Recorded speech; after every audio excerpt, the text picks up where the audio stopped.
Welcome to section 5.7, and in this section we're going to talk about transformations of quadratic functions.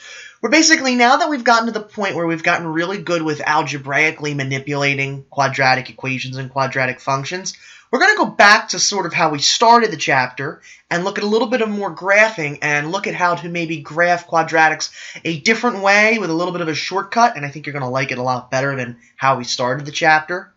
Okay, but first let me give you some terminology, some definitions and things. So if you recall, when we first learned how to graph a quadratic, we used this ax squared plus bx plus c form, and we called that standard form.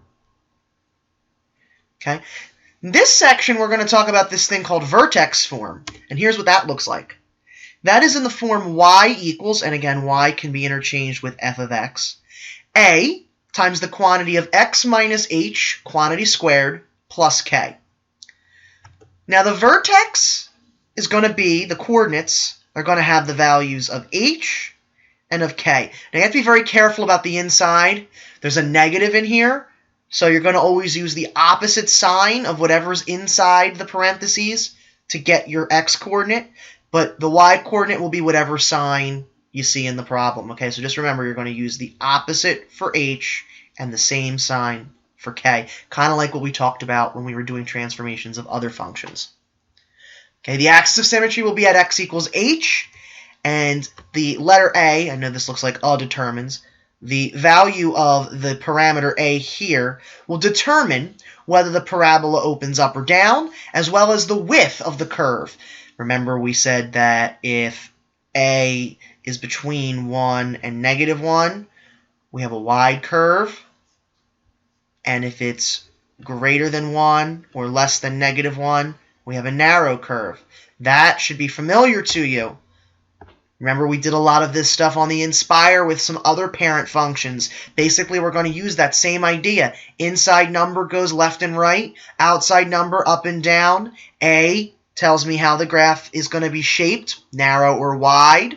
We're just talking about parabolas now, okay? So there's really not a whole lot on this slide that should be brand spanking new to you because of that activity we did earlier in the year. And I told you that that activity was going to come back many times this course to haunt us. Here's an example of that. Okay, so this is a quick little review again of what A, H, and K do. I got this from page 307 of your textbook. And if you want to pause the video and copy some of this down, you can. But again, H is horizontal, so positive h will go to the right, negative will go to the left. K is vertical, up and down. A tells you positive A opens up, negative A opens down. And then like I just said before, if A is between 1 and -1, we have a wider graph. If A is bigger than 1 or less than -1, we have a more narrow graph. Okay? Now we've got to talk about how, if we're given an equation in standard form, how do we write it in vertex form? Okay, that's really the big algebra from this section. So what we do is we're going to do kind of a modification of completing the square, and here's what I mean by that. When we completed the square, we didn't have 2 letters. We only had 1 letter, just the x that we were trying to solve for. But here we have to keep y by itself because we always graph things in y equals form. So I'm not going to move the 5 around. Here's what I'm going to do instead. I'm going to just reorganize. I'm going to write parentheses around the x squared plus the 6x. I'm going to make room because I'm going to have to complete the square. And then I'll put my -5 outside the parentheses. Okay? Now, I'm going to complete the square with what is inside the parentheses. So I'll do my 1/2 of b, which is 6, and I'll square it. And that's going to be 9 because half of 6 is 3, and 3 squared is 9. So I'm going to put a +9 here. That part should be extremely familiar to you. But remember, I just added 9 to this equation. I want to make it balanced. I could add the 9 to the left side as well, like we did before. But then I've got to get y by itself. So rather than do all that, I'm going to subtract 9 also on the right side, because I have a +9 and a -9, so they sort of cancel each other out. Okay, so I haven't really changed the equation. Now I will factor my perfect square in the parentheses the same way we did it when we were solving a couple sections ago. I get x plus 3 quantity squared. I'll combine these two numbers and I'll get negative 14. So now I have this in vertex form, which is cool because if I want to know the vertex to graph it, I know that the vertex will be at negative 3, negative 14. I know that the graph points in the positive direction because there's no negative in front of the parentheses, so on and so forth. And we'll do more graphing later on in the video. All right, let me look at a second example. Y equals x squared minus 2x plus 4. And again, I'm going to put the x terms in parentheses, make room for my perfect square, and then leave the plus 4 outside. Okay, so we do 1/2 of negative 2, and then we square that. Half of negative 2 is negative 1, and negative 1 squared is positive 1. So I will add 1 inside. Then I've got to subtract 1 on the outside, so that way it stays balanced. Okay, factoring this, so I'm going to use half of b, so x minus 1 quantity squared plus 3. And again, I have not changed this equation, I have just rewritten it in vertex form, so that way I can see that 1, negative 3 is the vertex. Okay? You have a couple examples to try on the note sheet. Pause this, rewatch these examples if you need to get a better idea of how this is done. It's basically completing the square all over again with just this one little modification of the fact that we put the number opposite signed on the same side rather than bringing it to opposite sides. Okay? When you're ready to see a little bit more of a challenging or more complicated example, pick up at this point. Okay, so hopefully you've had a chance to look at the examples for when a is 1, the first couple basic examples. But now here's where it gets interesting. What if a is not 1? We already talked about a couple sections ago when we looked at completing the square. Completing the square only works if a is 1. So if a is not 1, what we do is we're going to factor out whatever a is, but only in the first two terms. So I look at my first two terms, and I factor out my negative 2, and I'm left with x squared minus 4x, and then the minus 3 hangs out outside the parentheses. Now I complete my square and fill in that third quantity. So I do 1/2 of negative 4 squared, that's negative 2, which will become squared to be positive 4. Now here's the part. I'm going to say it slow, and I'm going to do it again in the second example. That's a little different. Even though it looks like I added 4 to the right-hand side. Remember, there's a number out in front of this parentheses. We really added negative 8 because it's negative 2 times the 4. So since I added negative 8 to keep it balanced, I have to put a positive 8 outside the parentheses. Okay? This is the only time where this number from completing the square and the outside number will not match, because I really put in negative 2 times 4. So I have to put positive 8 for them to match and balance. All right, but the rest is going to flow the way the other ones did. I'm going to factor now, so x minus 2 quantity squared. I'll combine these two numbers and get plus 5, and we're done. All right, we'll look at one more like that. So again, I have a negative 3, so I have to factor that out, but I only factor it out of the first two terms. The plus 10 stays the same.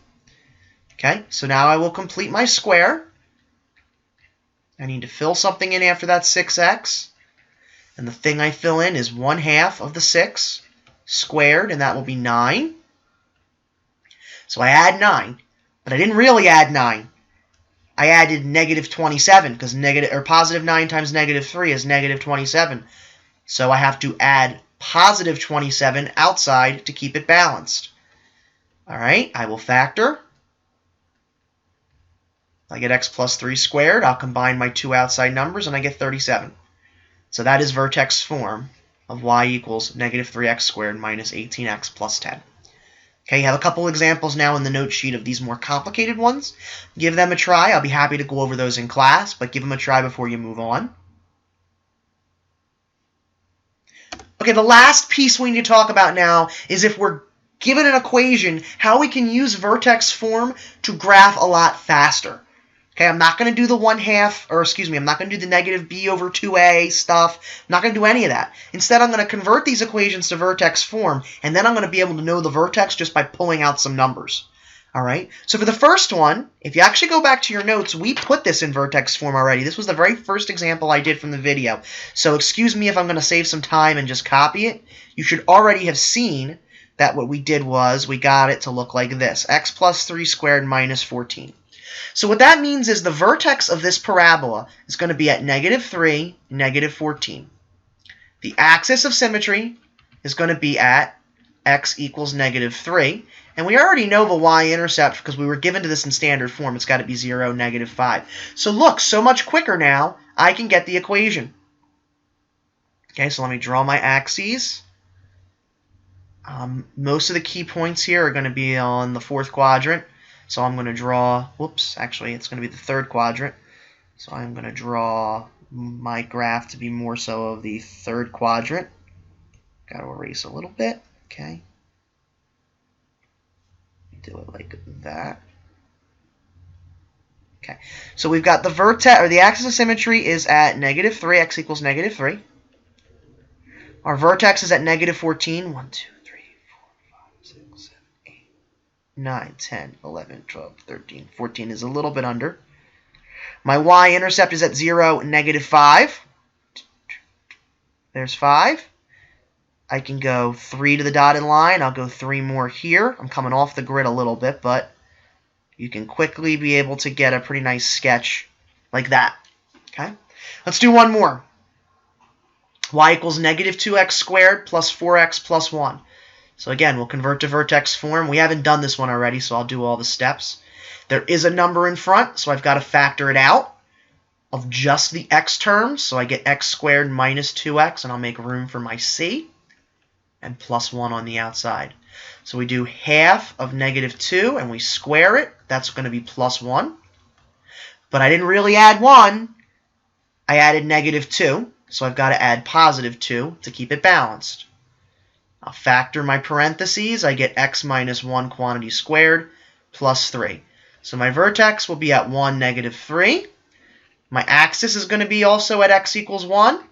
And my y-intercept is going to be at 0, 1, so I can graph with all that information. Look how quick that was. It's not as annoying as we did before on your last quiz. It's much faster, and we can use all the transformations to help us. So we start at 1, and we go down to negative 3, and that's our vertex. Our axis of symmetry is going to go through the line y equals 1. Our y-intercept is over here at 0, 1, and then we can draw a second point 1 unit over from the right, and we connect the dots, and there you have it. Okay, I have a couple examples for you to try to graph. We're going to do a lot more with this in class tomorrow. Bring any questions you want to class at that point. Otherwise, I wish you a good evening. Thanks for watching.